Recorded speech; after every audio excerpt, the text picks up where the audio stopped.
یا ایھا النبی حسبک اللہ ومن اتبعک من المؤمنین، اے نبی آپ کے لیے اور ان مومنوں کے لیے جو آپ کے حکم پر چلتے ہیں اللہ ہی کافی ہے۔ اللہ کس کے لیے کافی ہوتا ہے؟ ان مومنوں کے لیے جو نبی صلی اللہ علیہ وسلم کی پیروی کریں۔ یاد رکھیے اللہ کے احکامات کی حفاظت کریں تو اللہ کی حفاظت ملتی ہے۔ عبداللہ بن عباس کہتے ہیں ایک دن میں رسول اللہ صلی اللہ علیہ وسلم کے پیچھے سوار تھا، 10-11 سال کے تھے اس وقت۔ آپ نے فرمایا اے لڑکے میں تجھے چند کلمات سکھا رہا ہوں، اللہ کے احکام کی حفاظت کرو، اللہ تمہاری حفاظت کرے گا۔ چھوٹے بچوں کو بھی یہ باتیں سمجھا دینی چاہیے تاکہ بچپن سے ہی وہ اپنی نمازوں کی حفاظت کرے، اپنے روزوں کی، اپنے ذکر اذکار کی، اپنے اخلاق کی۔ اللہ کی حفاظت کرو یعنی اللہ کے احکام کی، تم اسے اپنے سامنے پاؤ گے، پھر تمہاری دعائیں قبول ہوں گی، تمہیں اللہ کی طرف سے مدد آئے گی۔ اور یاد رکھیے جو اطاعت نہیں کرتا پھر اس کے لیے حفاظت کا ذمہ بھی نہیں۔ نبی صلی اللہ علیہ وسلم نے فرمایا جان بوجھ کر نماز مت ترک کیا کرو، مت چھوڑا کرو، اس لیے کہ جو شخص جان بوجھ کر نماز چھوڑ دیتا ہے تو یقیناً اس سے اللہ کی ذمہ داری ختم ہو جاتی ہے، پھر وہ اس کو اس کے حوالے کر دیتا ہے، پھر وہ ادھر بھٹکے۔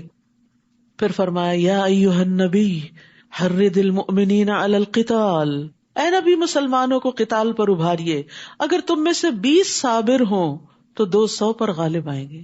کامیابی صبر کے ساتھ ہے، وَاعْلَمْ أَنَّ النَّصْرَ مَعَ الصَّبْرِ، اور اگر 100 ہو تو کافروں کے 1000 آدمیوں پر غالب آئیں گے، کیونکہ وہ ایسی قوم ہے جو سمجھ نہیں رکھتے۔ تو دین کی سمجھ رکھنے، اللہ کی معرفت اختیار کرنے اور اللہ تعالیٰ کے احکامات کو سمجھنے والا اللہ کی مدد پاتا ہے۔ اب اللہ نے تم سے تخفیف کر دی اور اسے معلوم ہوا کہ ابھی تم میں ضعف ہے، کمزوری ہے، لہٰذا اگر تم میں سے 100 صبر کرنے والے ہوں تو وہ 200 پہ غالب آ جائیں گے، اور اگر 1000 ہوں تو اللہ کے حکم سے 2000 پہ غالب آئیں گے، اور اللہ صبر کرنے والوں کے ساتھ ہے۔ واللہ مع الصابرین، کتنی بڑی خوشخبری ہے۔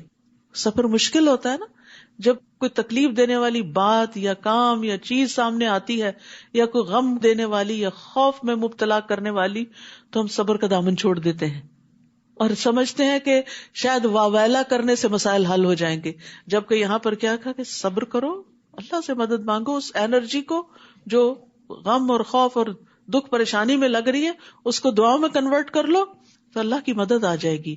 واللہ مع الصابرین۔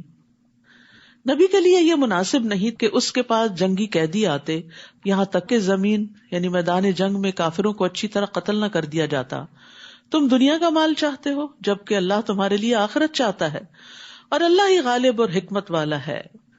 اگر ایسا ہونا پہلے سے نہ لکھا جا چکا ہوتا تو جو کچھ تم نے فدیہ لیا ہے اس کی پاداش میں تمہیں بہت بڑی سزا دی جاتی۔ جو کچھ تم نے بطور غنیمت حاصل کیا ہے اسے تم کھا سکتے ہو، یہ حلال اور پاکیزہ ہے، اور اللہ سے ڈرتے رہو، اللہ یقیناً معاف کرنے والا اور رحم کرنے والا ہے۔ اے نبی، جو قیدی آپ لوگوں کے قبضے میں ہیں انہیں کہیے کہ اگر اللہ نے تمہارے دلوں میں کچھ بھلائی دیکھی تو جو کچھ مال وغیرہ تم سے لیا جا چکا ہے، یعنی فدیے کے طور پر، جنگ بدر میں آپ کو معلوم ہے کہ قیدیوں سے فدیہ لے کر انہیں چھوڑا گیا تھا، اور جو نہیں دے سکتے تھے ان کو 10 بچے پڑھانے کا کام دیا گیا تھا، تو ان کو بھی تسلی دی جا رہی۔ سبحان اللہ، یہ دین کے اندر کیا رحمت ہے کہ اللہ تعالیٰ چاہتا ہے کہ آخر تک لوگ ہدایت کے راستے پر آ جائیں۔ کہا کہ اگر تمہارے اندر کوئی خیر ہوئی تو تمہیں اللہ تعالیٰ اسلام کی ہدایت دے گا، اور آج جو فدیہ لیا گیا ہے اس سے بہتر عطا کرے گا اور تمہیں معاف کر دے گا، اور اللہ معاف کر دینے والا اور رحم کرنے والا ہے۔ اور اگر وہ آپ لوگوں سے خیانت کا ارادہ رکھتے ہوں تو اس سے پہلے وہ اللہ سے بھی خیانت کر چکے ہیں، جس کی سزا انہیں یہ ملی ہے کہ وہ آپ کے قبضے میں آ گئے۔ یہ آپ کے ساتھ مخالفت نہ کرتے تو آج یہاں قیدی نہ ہوتے، اور اللہ سب کچھ جاننے والا اور حکمت والا ہے۔ اور ان لوگوں میں، ان قیدیوں میں، نبی صلی اللہ علیہ وسلم کے داماد ابو العاص بھی تھے، آپ کے چچا عباس بھی تھے، اور بعد میں اللہ تعالیٰ نے ان کو ہدایت دی اور خیر کثیر سے نوازا بھی۔ جو لوگ ایمان لائے اور ہجرت کی اور اللہ کی راہ میں اپنے اموال اور جانوں سے جہاد کیا، اور وہ لوگ جنہوں نے ان مہاجرین کو پناہ دی اور ان کی مدد کی، یہ سب ایک دوسرے کے ولی ہیں، دلی دوست ہیں۔ اور جو لوگ ایمان لائے لیکن ہجرت نہیں کی، ان سے وہ تمہارا ولایت کا کوئی تعلق نہیں، حتیٰ کہ وہ ہجرت کر کے آ جائیں۔ اور اگر وہ دین کے معاملے میں تم سے مدد طلب کریں تو ان کی مدد کرنا تم پر لازم ہے، مگر کسی ایسی قوم کے خلاف نہیں جن سے تمہارا معاہدہ ہو، اور جو کچھ تم کرتے ہو اللہ اسے دیکھ رہا ہے، اور جو کافر ہیں تو وہ ایک دوسرے کے وارث ہیں، اگر تم ایسا نہ کرو گے تو ملک میں فتنہ اور بڑا فساد برپا ہو جائے گا. یعنی جس طرح کفار ایک دوسرے کے اولیاء ہیں، تمہیں بھی مسلمانوں کی اسی طرح مدد کرنی چاہیے. والذین آمنوا وہاجروا وجاہدوا فی سبیل اللہ والذین آووا ونصروا اولئک ھم المؤمنون حقا لہم مغفرۃ ورزق کریم. اور جو لوگ ایمان لائے یعنی نبی صلی اللہ علیہ وسلم پر اور ہجرت کی آپ کے ساتھ مدینہ کی طرف، اور اللہ کی راہ میں جہاد کیا جیسے جنگ بدر کے موقع پر، اور جن لوگوں نے انہیں پناہ دی یعنی انصار اور ان کی مدد کی مدینہ والے، یہی لوگ حقیقی مومن ہیں، ان کے لیے بخشش اور عزت کا رزق ہے. اور جو لوگ ہجرت نبوی کے بعد ایمان لائے اور ہجرت کر کے آ گئے اور تمہارے ساتھ مل کر جہاد کیا، وہ بھی تم میں شامل ہیں، مگر اللہ کے نوشتے میں خون کے رشتہ دار ایک دوسرے کے زیادہ حقدار ہیں. اللہ یقیناً ہر چیز کو خوب جانتا ہے. تو یاد رکھیے کہ یہاں دین کی مدد دو طریقے سے جو کی جاتی ہے اس کی تفصیل بیان کی گئی ہے، یا مہاجرین کی شکل میں یا انصار کی شکل میں، یا انسان اللہ کے دین کی خاطر اپنا سب کچھ قربان کر دیتا ہے، یا یہ کہ قربان کرنے والوں کو پناہ دیتا ہے، ان کی مدد کرتا ہے. تو دونوں کے باہم تعاون سے دین آگے بڑھتا ہے. اور یہاں نبی صلی اللہ علیہ وسلم کے ساتھی جو مکہ سے آئے اور مدینہ والے، ان کے باہمی تعلق اور ان کی محبت اور ایک کاز میں اکٹھا ہونے کو بیان کیا جا رہا ہے. اور ہم دیکھتے ہیں کہ کس طرح نبی صلی اللہ علیہ وسلم نے مکہ سے آنے والوں کو مدینہ والوں کا بھائی بھائی بنا دیا تھا، حتیٰ کہ انہوں نے ان کو اپنے باغوں میں، اپنے گھروں میں، اپنے اموال میں شریک کر لیا تھا. عبد الرحمن بن عوف کے لیے تو سعد بن ربیع نے کہا کہ میری 2 بیویاں ہیں، جس کو تم پسند کرو اس کو طلاق دیتا ہوں اور پھر تم چاہو تو اس سے تم نکاح کر لینا.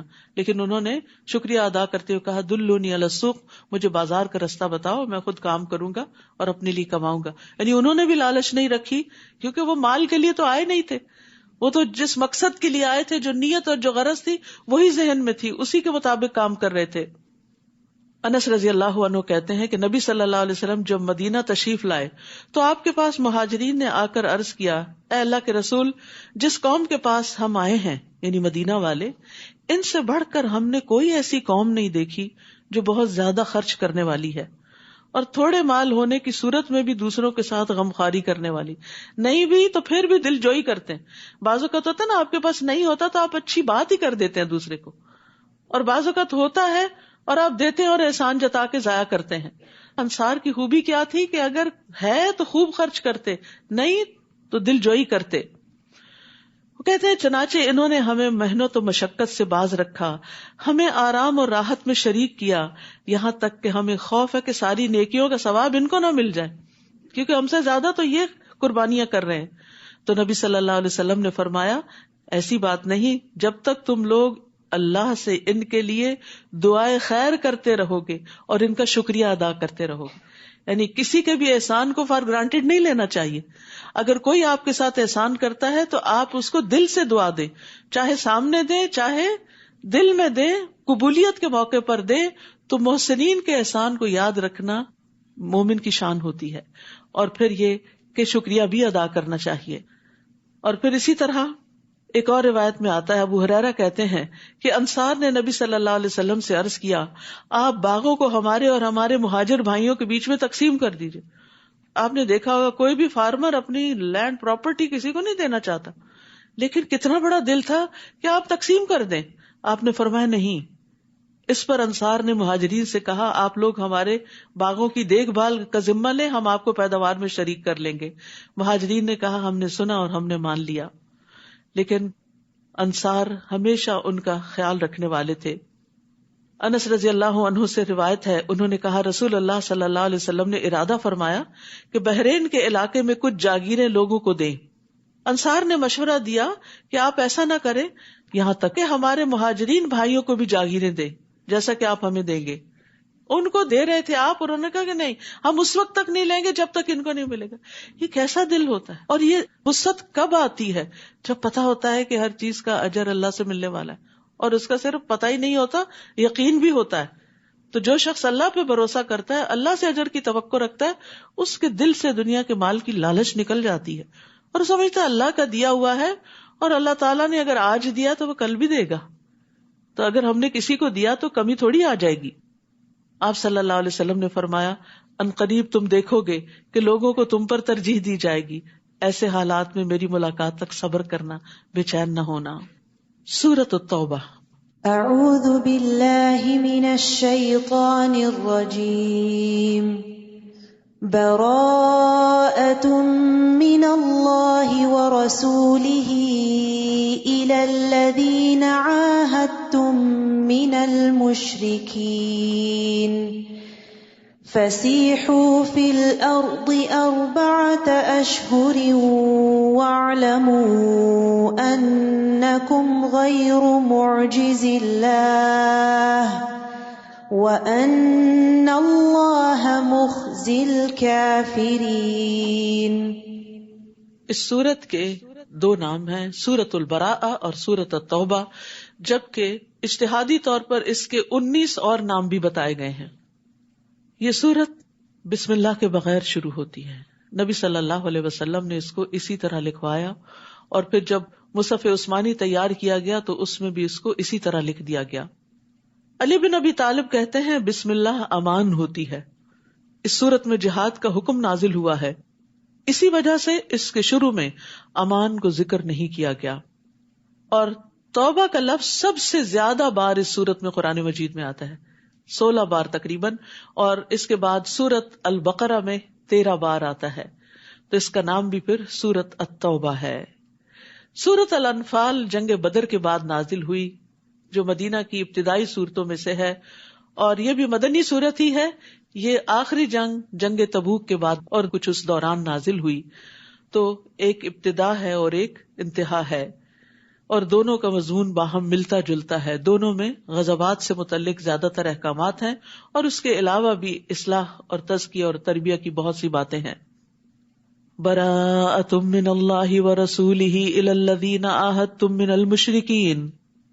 جن مشرکوں سے تم نے معاہدے کر رکھے تھے، اب اللہ اور اس کا رسول ایسے معاہدوں سے دستبردار ہوتے ہیں. یعنی جن سے جنگ نہ کرنے کا معاہدہ تھا، اب وہ معاہدے ختم کیے جا رہے ہیں، کیونکہ نبی صلی اللہ علیہ وسلم آخری نبی تھے، آپ کے ذریعے دین کو مکمل کرنا تھا. اور اب جو آپ کے مخالفین تھے، جو آپ کے معاندین تھے، ان کو وارننگ دی جا رہی ہے کہ اب اپنا مستقبل تم سوچ لو. اگر تم نے نبی کا ساتھ نہیں دیا تو پھر تمہارے لیے یہاں کوئی ٹھکانہ نہیں. اور اے مشرکین، تم زمین میں 4 ماہ چل پھر لو، مہلت دی جا رہی ہے، خوب اچھی طرح غور و فکر کرو، سوچو، اور پھر یہ جان لو کہ تم اللہ کو عاجز نہیں کر سکتے، اور اللہ یقیناً کافروں کو رسوا کرنے والا ہے. اور یہ اللہ اور اس کے رسول کی طرف سے حج اکبر یعنی عرفہ کے دن تمام لوگوں کے لیے اعلان کیا جاتا ہے کہ اللہ اور اس کا رسول مشرکوں سے بری الذمہ ہیں. لہٰذا اگر تم توبہ کر لو یعنی اسلام لے آؤ تو تمہارے حق میں بہتر ہے، اور اگر تم اعراض کرو تو خوب جان لو کہ تم اللہ کو عاجز نہیں کر سکتے، یعنی اب تم غالب نہیں آ سکو گے، اب تمہاری خیر نہیں. اور اے نبی، ان کافروں کو دردناک عذاب کی خوشخبری دے دیجئے. ہاں، جن مشرکین سے تم نے معاہدہ کیا ہو، پھر انہوں نے اسے پورا کرنے میں کوئی کمی نہ کی ہو، اور نہ ہی تمہارے خلاف کسی کی مدد کی ہو، تو ان کے ساتھ اس عہد کو مقررہ مدت تک پورا کرو، کیونکہ اللہ تعالیٰ متقین کو پسند کرتا ہے. یہ بھی تقویٰ کی علامت ہے کہ انسان اپنے عہد کو نبھائے.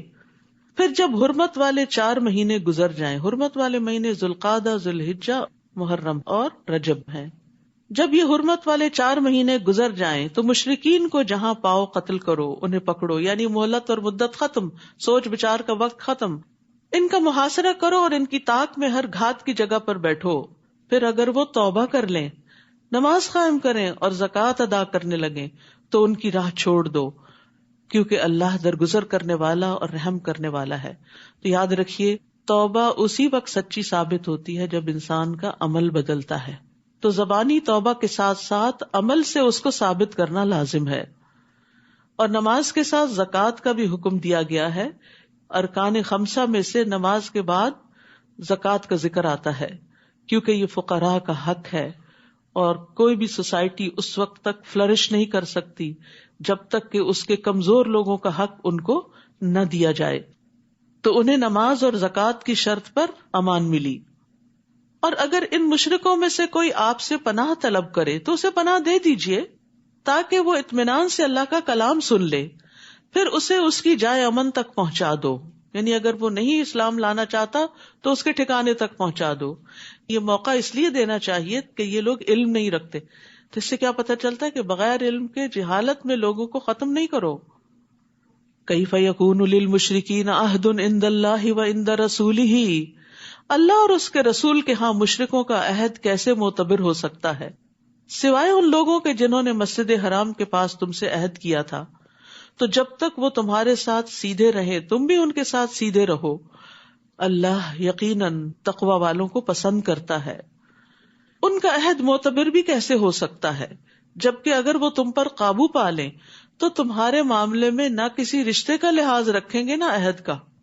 یعنی وہ تو تمہارے ساتھ اس طرح کی بدسلوکی کرتے ہیں، وہ باتوں سے ہی تمہیں خوش کرتے ہیں جبکہ ان کے دل وہ بات تسلیم نہیں کرتے اور ان میں سے اکثر بد عہد ہی ہیں. انہوں نے اللہ کی آیات کو تھوڑی سی قیمت پر بیچ دیا، پھر لوگوں کو اللہ کی راہ سے روک دیا. یعنی دنیاوی فائدوں کی خاطر دین کو قبول نہیں کیا اور لوگوں کو بھی اس سے روکا. انہم ساء ما کانوا یعملون، بہت برے ہیں وہ کام جو وہ کر رہے ہیں.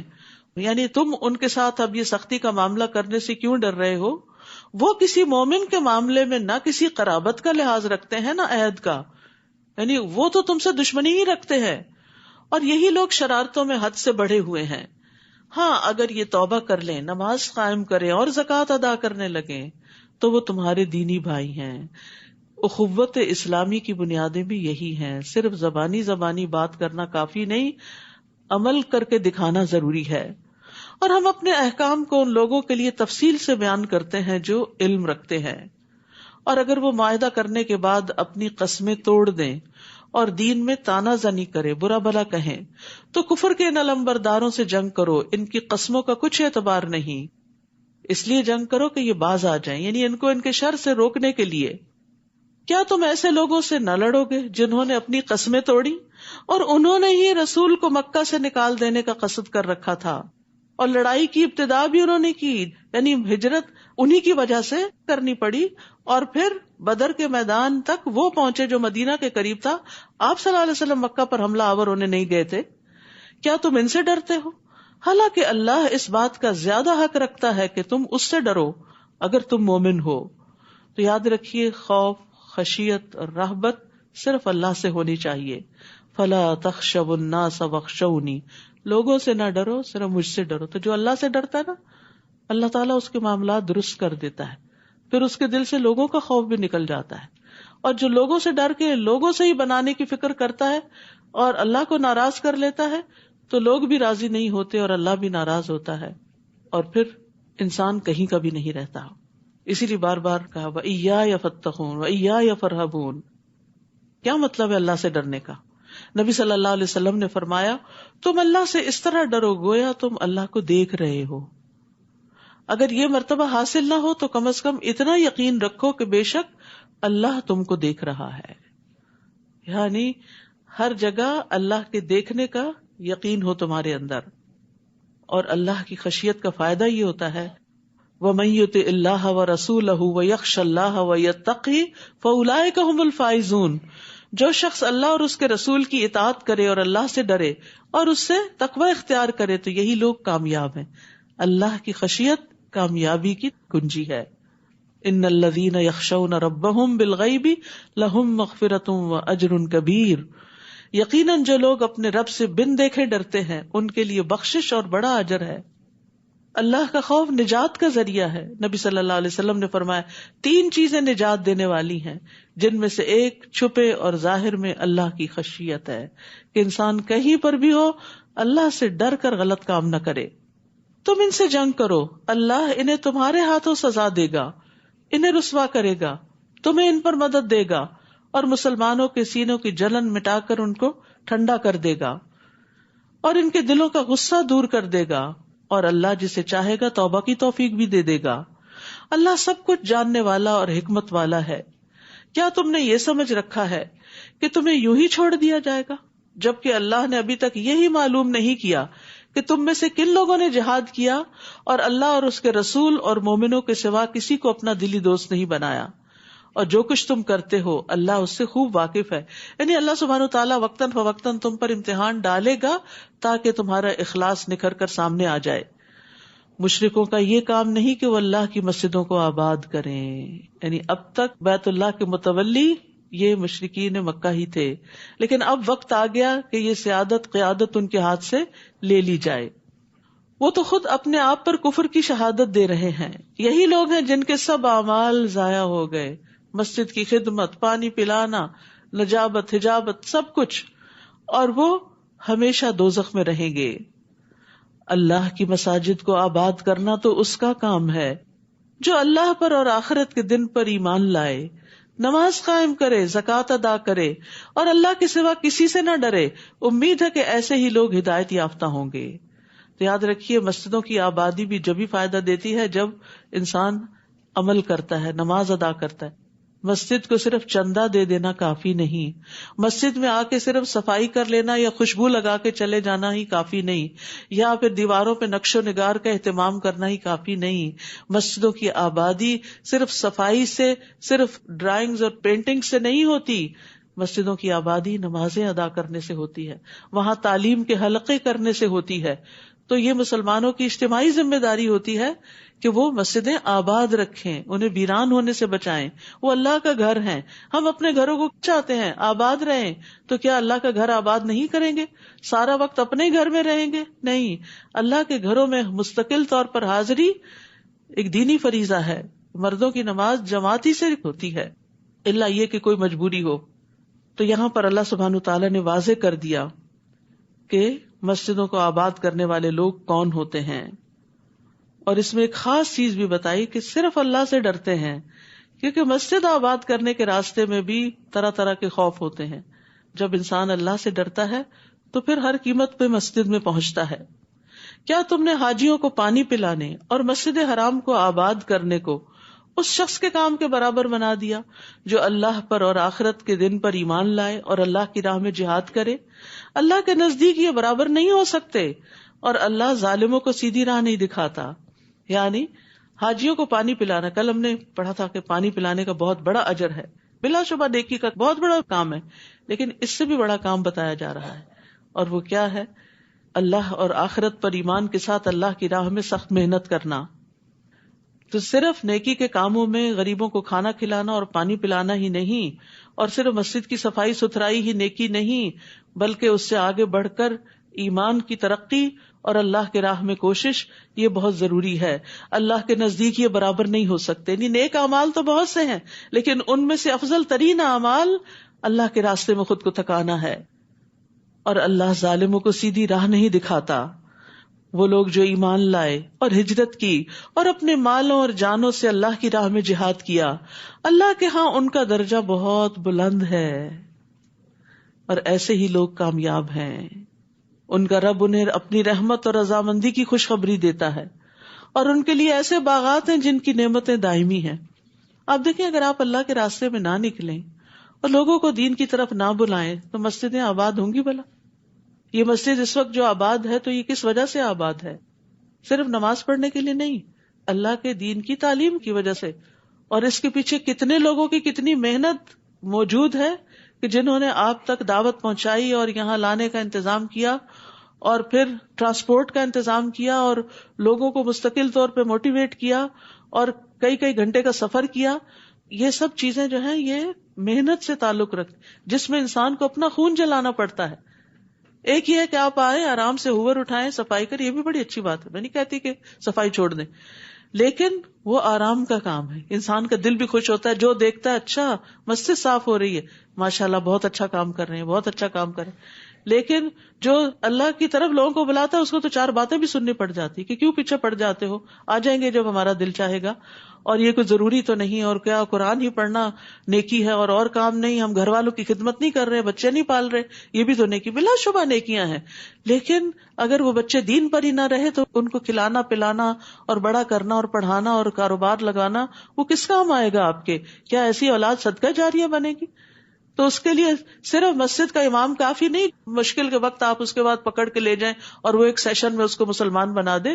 اس کے لیے آپ کے پاس علم ہونا ضروری ہے، آپ کے پاس ایمان ہونا ضروری ہے، تاکہ آپ ان کو مستقل طور پر روزانہ دین کی طرف دعوت دیتے رہیں. تو اس لیے مسلمان عورتوں کا بھی علم حاصل کرنا بے انتہا ضروری ہے. جاہل ماں جاہل اولاد پیدا کرتی. جس ماں کو خود علم کی قدر نہیں ہوتی، جو علم میں محنت نہیں کرتی، وہ بچوں کو بھی کچھ نہیں سکھا سکتی. اور نیچرل طریقے سے جو آپ چھوٹی چھوٹی باتیں سکھاتے ہیں وہ بڑے بڑے مدارس میں بھی نہیں سیکھ سکتے بچے، کیونکہ وہ آپ کے عمل سے بھی سیکھ رہے ہوتے ہیں، آپ کے رویے سے سیکھ رہے ہوتے ہیں. آپ اذکار کر رہے ہوتے ہیں، وہ آپ کا ہلتا وہ منہ دیکھ کے بھی سیکھ رہے ہوتے ہیں کہ ہماری ماں کوئی اچھا ہی کام کر رہی ہے. تو اس لیے ضروری ہے کہ آپ کو پتا ہو، اور اس کے لیے سخت محنت کی ضرورت ہوتی. یعنی گھر کے کاموں کے ساتھ ساتھ باہر کے کام کے لیے نکلنا محنت مانگتا ہے. تو جب ہم اپنی دنیا کے لیے نکل سکتے ہیں تو کیا دین کے لیے نہیں نکل سکتے؟ تو یہ افضل درجے کا کام ہے. ایک ایک قدم پر درجے بلند ہوتے ہیں، اور فرشتے اپنے پر بچھاتے ہیں، اور فرشتے ڈھانپ لیتے ہیں، اور آپ کا ذکر اللہ کے پاس ہوتا ہے.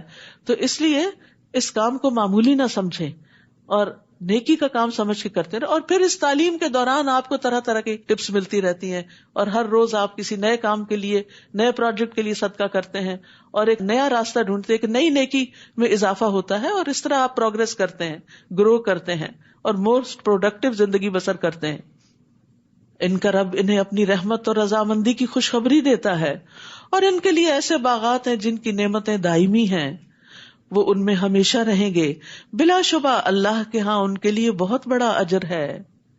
اے ایمان والو، اگر تمہارے باپ اور تمہارے بھائی ایمان کے مقابلے میں کفر کو پسند کریں تو انہیں بھی اپنا دوست مت بناؤ، اور تم میں سے جو شخص انہیں اپنا دوست بنائے تو ایسے ہی لوگ ظالم ہیں. ان کے ساتھ خیر خواہی تو ہوگی، لیکن پھر وہ دلی محبت نہیں رہے گی، وہ تو صرف ایمان والوں سے ہی ہو سکتی ہے. قل ان كان آباؤكم وابناؤكم واخوانكم وازواجكم وعشيرتكم واموال اقترفتموها وتجارة تخشون كسادها ومساكن ترضونها احب اليكم من الله ورسوله وجهاد في سبيله فتربصوا حتى يأتي الله بأمره والله لا يهدي القوم الفاسقين. اے نبی، آپ مسلمانوں سے کہہ دیجئے، اگر تمہیں اپنے باپ، اپنے بیٹے، اپنے بھائی، اپنی بیویاں یا ازواج، اپنے کنبے والے یعنی فیملی، برادری، خاندان، رشتہ دار، اور وہ مال جو تم نے کمائے ہیں، اور تجارت جس کے مندہ پڑ جانے سے تم ڈرتے ہو کہ اگر ہم اپنے بزنس پہ حاضر نہیں ہوں گے تو بزنس کم ہو جائے گا، اور تمہارے مکان جو تمہیں پسند ہیں کہ انہی کی صفائی ستھرائی میں لگے رہتے ہو، اللہ اور اس کے رسول اور اس کی راہ میں جہاد سے زیادہ محبوب ہیں. یہ ساری چیزیں زیادہ پسند ہیں، تو انتظار کرو یہاں تک کہ اللہ اپنا حکم لے آئے. پھر دیکھیں اللہ تمہارے ساتھ کیا معاملہ کرتا ہے. اور اللہ نافرمان لوگوں کو ہدایت نہیں دیتا. یاد رکھیے، زندگی کے ہر معاملے میں اللہ اور اس کے رسول کو آگے رکھنا ہوگا، ان کی اطاعت کو، ان کے قول کو، ان کی رضا کو. خوف اور امید بھی اللہ سے بڑھ کر کسی اور سے نہیں. اگر ایسا نہیں تو پھر اللہ سبحانہ وتعالی اپنا فیصلہ لے آئے گا. تو ایمان والے وہ ہیں جن کو اللہ اور اس کا رسول ان کے علاوہ سے زیادہ محبوب نہ ہو، اور اگر کوئی زبان سے دعویٰ کرے تو یہ دعویٰ ان کا جھوٹا ہوگا، اور وہ اپنے قول سے اپنی ہی بات کو جھٹلا رہا ہوگا. تو اس لیے ضروری ہے کہ ہماری محبتوں کا محور اور مرکز اللہ اور اس کا رسول اور اس کے راہ میں محنت ہو. ہمیں اپنے گھر والوں سے زیادہ، اپنی ذات سے زیادہ، اپنے مال اور اولاد سے زیادہ اللہ اور اس کے رسول سے محبت ہونی چاہیے. رسول اللہ صلی اللہ علیہ وسلم نے فرمایا، کوئی بندہ اس وقت تک مومن نہیں ہو سکتا جب تک کہ میں اس کے نزدیک اس کے گھر والوں، اس کے مال اور تمام لوگوں سے زیادہ محبوب نہ ہو جاؤں. رسول اللہ صلی اللہ علیہ وسلم نے فرمایا، اس ذات کی قسم جس کے ہاتھ میں میری جان ہے، تم میں سے کوئی اس وقت تک مومن نہیں ہو سکتا جب تک میں اس کے والد اور اس کی اولاد سے بھی زیادہ اس کا محبوب نہ ہو جاؤں. ماں باپ کتنے پیارے ہوتے ہیں، بچے کتنے پیارے ہوتے ہیں، انسان سب کچھ انہی کے لیے قربان کر دیتا ہے، لیکن اللہ اور اس کا رسول ان سے بھی آگے ہونے چاہیے.